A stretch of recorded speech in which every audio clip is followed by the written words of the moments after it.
सत्संग से सोधी आवे, नहीं जीव 84 में जावे। सत्संग से सोधी आवे, नहीं जीव 84 में जावे।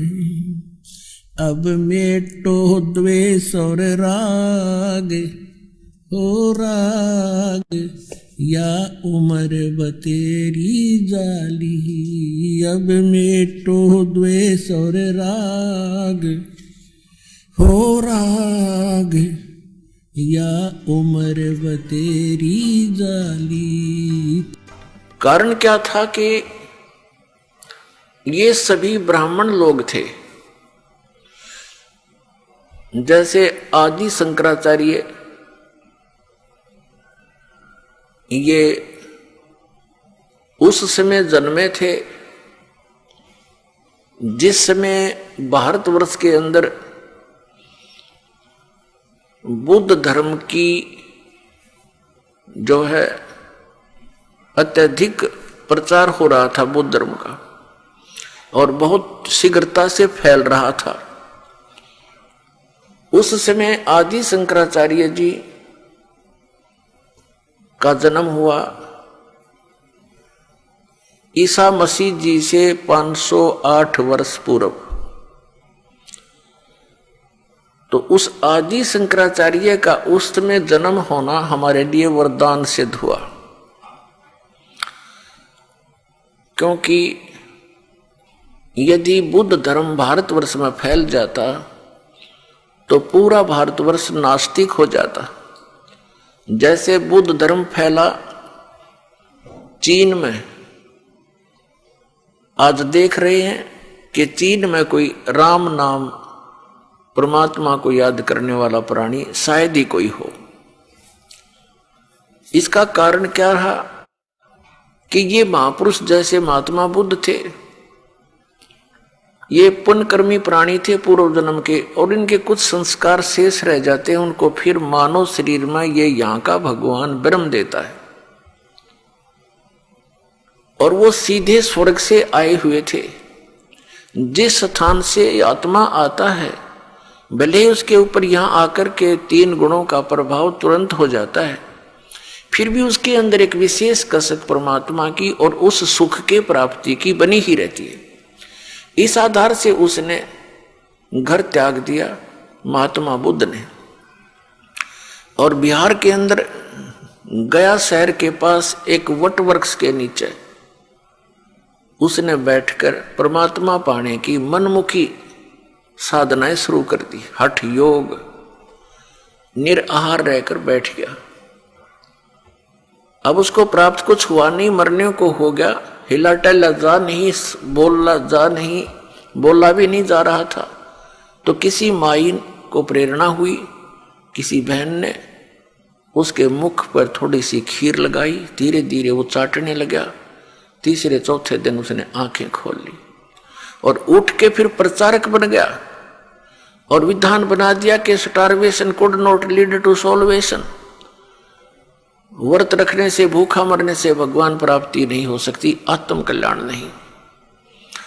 उस हठ योग के करने से और पूर्व जन्म के संस्कारों से उसके अंदर एक बोलने की शैली विशेष थी। ऐसी वो प्रचार करता था कि जनता उससे प्रभावित होने लगी, और जिस कारण से उसने बहुत से अपने प्रचारक भी बना दिए, और भारतवर्ष में वो शीघ्रता से फैलने लगा, और पूरा चीन उसका अनुयायी बन गया। अब वो नास्तिक क्यों हो गए? उसका कारण ये था कि जो वे ऑफ वर्शिप यानी पूजा का मार्ग, भक्ति की विधि उस महात्मा बुद्ध ने बताई, वो शास्त्रों अनुकूल नहीं थी। श्रीमद् भगवत गीता अध्याय नंबर 16 के श्लोक 23 और 24 में कहा है कि शास्त्र विधि को त्याग कर जो मनमाना आचरण करता है उसकी न तो गति होती है, न उसको कोई सुख प्राप्त होता है, और न ही उसका कोई सिद्धि प्राप्त होती है, उसकी सिद्धि भी प्राप्त नहीं होती, अर्थात यूजलेस यानी व्यर्थ। यही कारण रहा महात्मा बुद्ध जी ने अपने मनमाना आचरण, वो पाखंड मत चला दिया। और यही काल चाहता है कि कोई भी पुण्यात्मा उसके फंस जाता है, उसको अपना प्रचारक बना करके उसी की कमाई को, उसी की सिद्धियों को नष्ट करवा देता है और पूरे उनके अनुयायियों को मिसगाइड करवा कर ये निश्चिंत हो जाता है कि ये गए काम तय। और यही क्रिया बनी थी, महावीर जैन ने यही किया था। वो भी पुण्यकर्मी प्राणी थे। ये वही पुण्यात्मा मारीची वाली आत्मा थी जो श्री ऋषभदेव जी के पौत्र थे। और कई बार ये लाखों बार देवता बने, करोड़ों बार गधा बने, करोड़ों बार कुत्ता बने। अब उसके बाद वो एक स्वर्ग से वापस आए और उनका जन्म महावीर जैन रूप में हुआ। उसके बाद उन्होंने परमात्मा पाने के लिए घर त्याग दिया। ये मुनिवर्ती बोलते हैं, घर त्याग दे नी वस्त्र हो जा।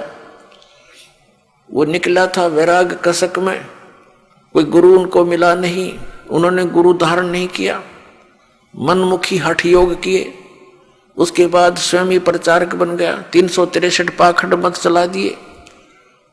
और जिस कारण से आज पूरा जैन धर्म उसी महावीर जैन द्वारा चलाए गए उन पाखंड मतों के आधार से पूजाएं कर रहा है। और कुछ दिनों में ये सब नास्तिक हो जाएंगे, क्योंकि भगवान से मिलने वाली राहत इनको प्राप्त नहीं होती।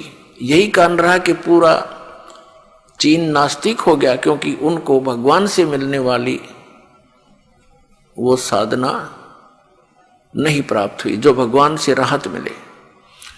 तो उन्होंने सोच लिया कि भगवान कोई है नहीं, अपनी मेहनत परिश्रम से करो और खाओ। ये तो पशु पक्षी भी कर रहे हैं। अगर इतना ही मनुष्य जीवन इसीलिए सीमित था, अगर यहीं तक परमात्मा ने सीमित करके भेजा होता तो पशु पक्षी भी यही कार्य करते थे। अलग से ये एक सुंदर शरीर देने की क्या आवश्यकता थी। परमात्मा ने अपने जैसा ही रूप आपको प्रदान किया है, मनुष्य को। परमात्मा भी मनुष्य जैसा ही है, लेकिन उनका सामर्थ्य, उनके शरीर का तेज, उनकी खूबसूरती हमसे असंख्यों गुना अधिक है। इसलिए वो परमात्मा है, हम आत्मा है।